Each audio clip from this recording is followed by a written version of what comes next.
first time in a long time we've had a title match this up in the air, potentially, in terms of fantasy booking.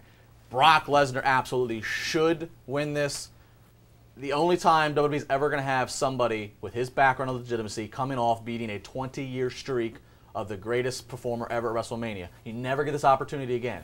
So I hope WWE doesn't waste it. That being said, I have a bad feeling, going all the way back to the politics that they dealt with when the two of them worked together in 2012 in Chicago and the backstage shenanigans we heard about, all the way to just people that I'm talking to now saying Cena's kind of made it known that he doesn't feel comfortable dropping that title to Lesnar. I have a bad feeling Lesnar should win this, but that John Cena will be the one who walks out as champion. And I do think that these two are going to fight again at Night of Champions. So in terms of my booking, in terms of my finale, I still think we get some kind of inconclusive, whether it be a draw, a doctor stoppage, something that gives both men a case that this needs to go again. Well, if WWE is going to give the one to beat the one behind 21-1, you would have to think it's John Cena. For years we've talked about John Cena breaking the streak as he's the only credible one. Well, Brock Lesnar beat him to that. I can see what you're saying, Justin, but Brock Lesnar is going to win this match. The way that they have built up every video package, every promo,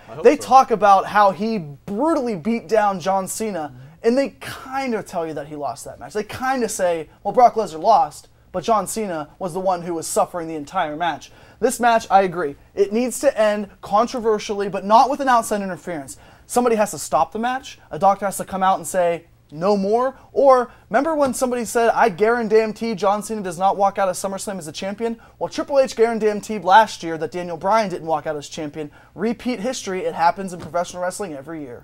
Yeah, but if saying that, would you have Brock lose to Cena, then have him beat Cena down after the match and have Rollins cash in? That could be a scenario talking about that, of who walks out of SummerSlam champion. But I think Brock Lesnar has to win this match, and it goes back to the simplest point of them all. You can't have the guy who ended the streak lose 3 months, 4 months later to John Cena on the second or third biggest pay-per-view of the year. It can't happen. Yes, that would. How do you give respect to The Undertaker after that? Right now, there's respect because he lost to Brock, the real fighter. But if Brock turns and loses his next match, no.